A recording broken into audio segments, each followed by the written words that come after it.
अब हम अभी हमने पांचवा प्रश्न सॉल्व कर लिया। अब हम छठे प्रश्न पे आ गए हैं। छठवां प्रश्न आपका क्या कहता है कि व्याख्या कीजिए कि 7 गुणे 11 गुणे 13 प्लस 13 और 7 गुणे 6 गुणे 5 गुणे 4 गुणे 3 गुणे 2 गुणे 1 प्लस 5 भाज्य संख्याएं क्यों हैं, यह आपको दिखाना है। तो काफी इजी सवाल दिया गया है, देखिएगा कैसे करना है। आप लिखेंगे हल, ठीक है ना। आप क्या लिखेंगे, पहले हल लिखेंगे और ये संख्या वापस लिखेंगे। तो संख्या आप लिखेंगे 7 गुणते 11 गुणते 13 प्लस 13। अब इसको आप सॉल्व करके संख्या पे आएंगे। तो हम सॉल्व कर लिए। 7 गुणते 11 गुणते 13 प्लस 13 मीन्स कि आप यहाँ से 13 कॉमन ले लीजिए। तो यहाँ हो गया 7 गुणते 11 प्लस 1 हो जाएगा, ठीक है ना। कॉमन लेना आता है, यहाँ 13 कॉमन है, 13 हमने कॉमन ले लिया। तो यहाँ 1 बचा और ये 2 बचे यहाँ पे। तो ये हो जाएगा 13, यहाँ पे 77 और प्लस 1, 13 गुणते ये जोड़ेंगे तो 78 आ जाएगा। तो इसको गुणा करेंगे तो आपको मिलेगा 1014। क्या मिलेगा, 1014। अब इसका गुणनखंड कर दीजिए। 1014 का अभाज्य गुणनखंड, अभाज्य गुणनखंड क्या हो जाएगा, देखिए ऐसे वर्टिकल लाइन, ये हॉरिजॉन्टल लाइन। 1014 यहाँ 2 2 पंचे 10 0 2 सत्ते 14, फिर 3 से ही कट जाएगा। 3 एकम 3, तिछा था 3 9 27, फिर 3 से कट जाएगा। 3 पचे 15, नहीं कटेगा, 13 से कटेगा डायरेक्ट। 13 से फिर 13 आ जाएगा और फिर 1 बार जाएगा। तो यहाँ पे लिखेंगे 1014 बराबर क्या हो जाएगा, 1014 बराबर 2 गुणते 3 गुणते 13 गुणते 13 गुणते 1। तो आप यहाँ डायरेक्ट लिखेंगे। स्पष्ट है कि 1014 में 2 से ज्यादा अभाज्य गुणनखंड हैं, अभाज्य गुणनखंड हैं। अतः 1014 बराबर 7 गुणते 11 गुणते 13 प्लस 13 एक भाज्य संख्या है।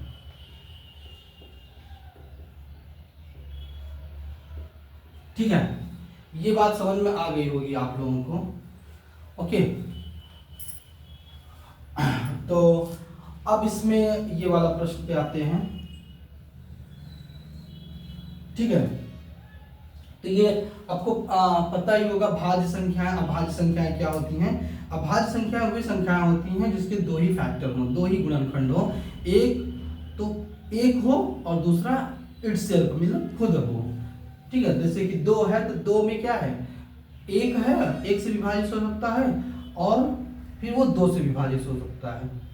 ठीक है, अब आते हैं हम लोग दूसरे खंड पे। इसी में दूसरा खंड क्या कहता है कि आप इसको करना है 7 गुणते 6 गुणते 5 गुणते 4 गुणते 3 गुणते 2 गुणते 1। 7 6 5 4 3 2 1, अच्छा, प्लस 5।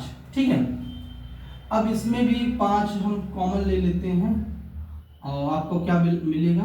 अच्छा, ये संख्या आप लिख दीजिए, हम इसको संख्या बदलेंगे। पहले 5 कॉमन ले लिए तो 7 गुणते 6 और गुणते 4 गुणते 3 गुणते 2 और प्लस 1, सॉरी यहाँ 1 हो जाएगा कॉमन।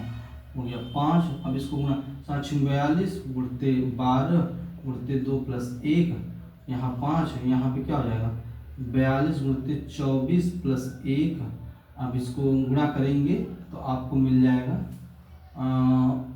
5045, ठीक है ना। ये आया आपका 5045 का। फिर क्या करेंगे 5045 का अभाज्य गुणनखंड निकालिए। अभाज्य गुणनखंड निकालिए, क्या हो जाएगा 5045 का 5 से आप डिवाइड करिए, 5 एकम 5, 0 फिर 0, 5 9 45। अब कोई भी नहीं करता तो आप छोड़ भी सकते हैं इतने पे। तो आप लिख दीजिए 5045 बराबर 5 गुणते क्या हो जाएगा 1000, ये हो जाएगा, ठीक है ना। तो इसमें स्पष्ट है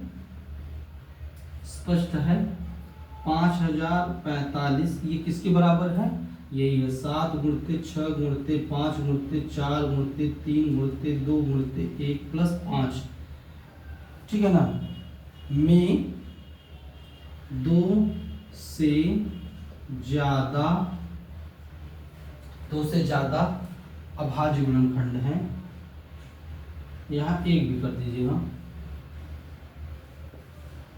अभाज्य गुणनखंड हैं।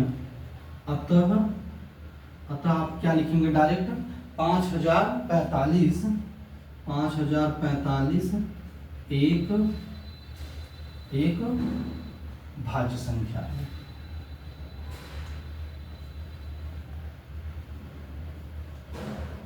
ठीक है बच्चों, आप लोगों को ये बात तो समझ में आ गई होगी। कुछ नहीं करना है, संख्या को पहले आप संख्या तक ले जाइए, इसको गुणनखंड करके दिखा दीजिए कि इसमें कई अभाज्य गुणनखंड है। 2 से ज्यादा अगर अभाज्य गुणनखंड होंगे तो आप लिख सकते हैं ये संख्या भाज्य होगी। दोनों प्रश्न ऐसे ही हैं। स्टूडेंट्स, ये अध्याय का इस प्रश्नावली का लास्ट क्वेश्चन है, 7वां क्वेश्चन पर हम आ गए हैं। आपको ये प्रश्न फिर से वापस पढ़िए और इसको आंसर कैसे लिखेंगे इसका हम डिस्कशन करेंगे। ओके, तो अब पढ़िए क्वेश्चन। किसी खेल के मैदान के चारों ओर एक वृत्ताकार पथ है। क्या है, एक वृत्ताकार पथ है, ऐसे, ठीक है, एक वृत्ताकार पथ है। इस मैदान का एक चक्कर लगाने में सोनिया को 18 मिनट लगते हैं, जबकि इसी मैदान का एक चक्कर लगाने में रवि को 12 मिनट लगते हैं।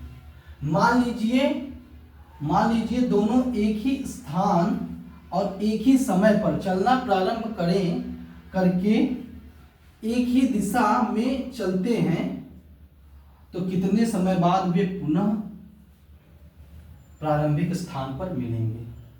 ठीक है, तो इस प्रश्न को आप कैसे लिखेंगे ये देखिएगा। यहां हल लिखेंगे और आप लिखेंगे सोनिया को एक चक्कर लगाने में लगा समय, लिखेंगे यहां पे सोनिया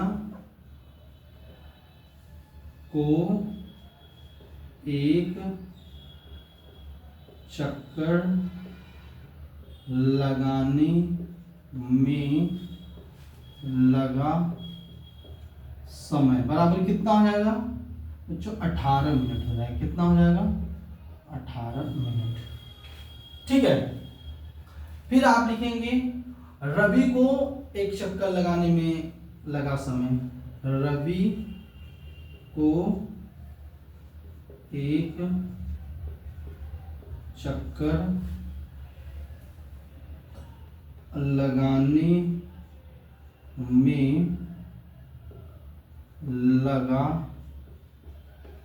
समय 12 मिनट। ठीक है ना, कितना हो जाएगा 12 मिनट। तो अब हम क्या करेंगे, वे पुनः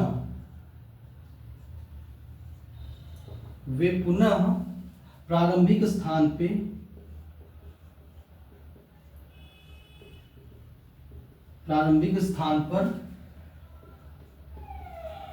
मिलेंगे, उसके लिए क्या करना होगा, आपको निकालना होगा एलसीएम। एलसीएम किसका निकालना होगा, 18 और 12 का, ठीक है ना। तो आप एलसीएम निकालो, तो पहले 18 का गुणनखंड करिए, 18 का अभाज्य गुणनखंड या फिर गुणनखंड, बात वही है। तो आप निकाल लीजिएगा 18 का, 2 9 18, 3 त्रिका 9 और 3 एकम 3, तो 18 बराबर हो जाएगा 2 गुणित 3 गुणित 3 गुणित 1, इसको लिख सकते हैं 2 गुणित 3 स्क्वायर प्लस 1, ठीक है ना। अब यहाँ पे लिखेंगे 12 का अभाज्य गुणनखंड,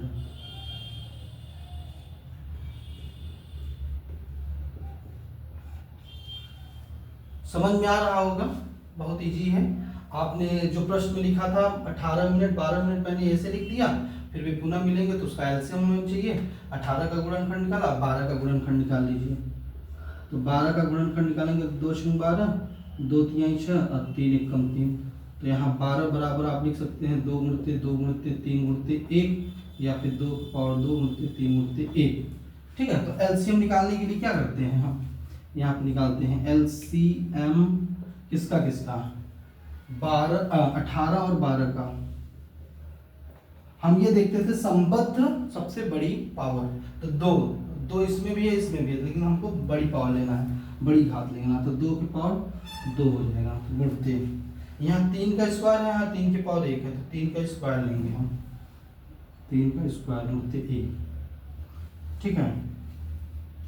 तो यहाँ 2 दूना 4 और यहाँ 3 त्रिका 9, 9 चौक 36 मिनट, या ऐसे 36 लिख दीजिए। यहाँ आंसर में आप लिखिएगा अतः वे पुनः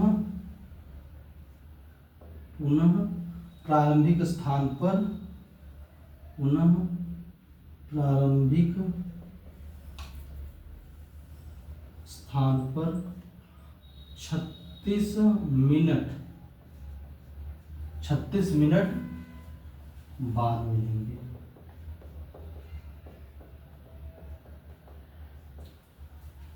समझ में आया बच्चों, आपको इतना सारे स्टेप्स लिखने होंगे तब आपको पूरे मार्क्स मिलेंगे, और मुझे आशा है कि आपको ये क्वेश्चन के आंसर लिखना समझ में आ गया होगा। ओके, तो ये मेरा प्रश्नावली 1.1 आज अभी समाप्त हुआ। ओके।